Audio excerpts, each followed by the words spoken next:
এবারের নির্বাচন বাংলাদেশের ইতিহাসে সবচাইতে গুরুত্বপূর্ণ নির্বাচন। এইবারের নির্বাচন নির্ধারণ করবে বাংলাদেশের শক্তিশালী গণতান্ত্রিক প্রক্রিয়াকে। এইবারের নির্বাচন আপনার ভোটাধিকার প্রয়োগের জন্য একটা পরীক্ষা। স্বাধীনভাবে মুক্ত পরিবেশে আপনি আপনার ভোট প্রয়োগ করবেন, আপনার প্রার্থীকে পছন্দ মতো প্রার্থীকে আপনি নির্বাচিত করবেন এবং গণতন্ত্রের স্বাদ ভোগ করবেন। সেজন্য এইটা বাংলাদেশের ইতিহাসে সবচেয়ে গুরুত্বপূর্ণ নির্বাচন। এইবারের সংসদে আগামীতে যেটা আপনারা নির্বাচিত সংসদ করবেন, সেই সংসদে বাংলাদেশের সবচাইতে বেশি আইন প্রণয়ন হবে এবং সবচাইতে বেশি সংবিধানের সংশোধনী হবে বাংলাদেশের মানুষের অধিকার রক্ষা করার জন্য, এই দেশের গণতন্ত্রকে সুসংহত করার জন্য এবং এই দেশের নিরাপত্তাকে নিশ্চিত করার জন্য। আমরা বলেছি ধর্ম যার যার, নিরাপত্তা পাবার অধিকার সবার। এই আমার সনাতন ধর্মী মা বোনেরা বসে আছে, ভাই বোনরা বসে আছে, তাদের মুখের হাসি দেখে বোঝা যায় তারা বিএনপির হাতে নিরাপদ।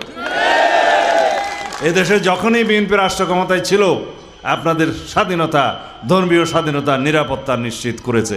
সেজন্য আপনারা দেখবেন আমাদেরকে জনগণ বিশ্বস্ত বন্ধু মনে করে।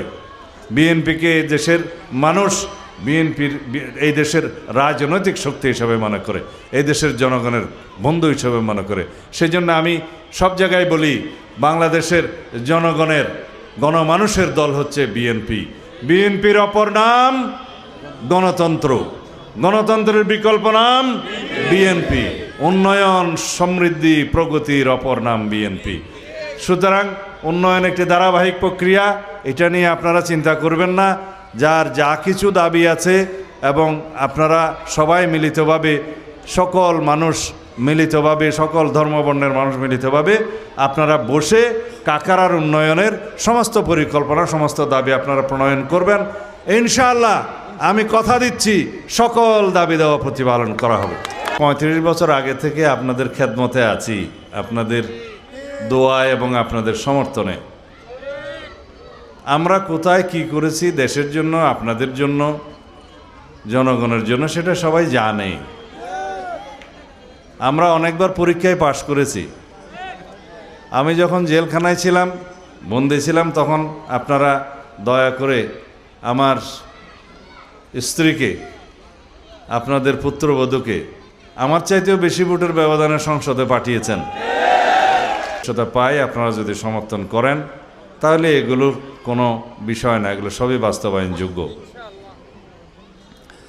এখানে মৌলানা সাহেবরা, আমার ভাই আলী হাসান চৌধুরী, এরা সব, আর এনাম সাহেবও এই জমাতের বিপক্ষে কিছু কথাবার্তা বলেছে। আমার এগুলো ভালো লাগে না। অনেক দল থাকবে, প্রার্থী থাকবে, নির্বাচন করবে। জনগণ যদি মনে করে তাদের প্রতিনিধি হিসাবে অন্য কোনো প্রার্থী ভালো লাগে, দেশের জন্য ভালো হবে, তারা তাকে ভোট দিবে। তাইলে আমার তো আর বোঝার বাকি নাই আপনারা আমাকে ভালোবাসেন কিনা। কিন্তু আমার দায়িত্ব আছে। আমি চাই সারা জীবন আপনাদের খেদমতে নিবেদিত থাকতে, জনগণের জন্য সেবা করতে করতে যাতে আমার জীবন অবসান হয়। এই দেশের জন্য, এই দেশের মানুষের জন্য, এই দেশের গণতন্ত্রকে শক্তিশালী করার জন্য আমি প্রায় জীবন বিসর্জন দিয়েছিলাম। আমাকে হত্যা করার উদ্দেশ্যে গুম করা হয়েছিল, আপনারা দোয়া করেছিলেন আমি বেঁচে আছি। নিশ্চয়ই আপনাদের জন্য কোনো কাজ বাকি আছে। সেই জন্য এই দেশের জন্য, আমার এলাকার জন্য, বাংলাদেশের জন্য, এই দেশের সুশাসনের জন্য যা কিছু ভূমিকা রাখার ইনশাআল্লাহ আমি রাখব। আমরা সবাই রাজা এই দেশের, এই রাজত্বে আমরা সবাই এই রাষ্ট্রের মালিক। জনগণই হচ্ছে সার্বভৌম। সেই জনগণের ক্ষমতা ফেরত দেওয়ার জন্য আগামী 12 তারিখে ধানের শেষে একটা ভোট দেবেন। কারণ এই দেশের গণতন্ত্র, এদেশের জনগণ, এদেশের স্বাধীনতা একমাত্র জাতীয়তাবাদী দলের হাতে, বিএনপির হাতেই সুরক্ষিত। এদেশের স্বাধীনতা, এদেশের স্বাধীনতার পতাকা বিএনপির হাতেই সুরক্ষিত, নিরাপদ।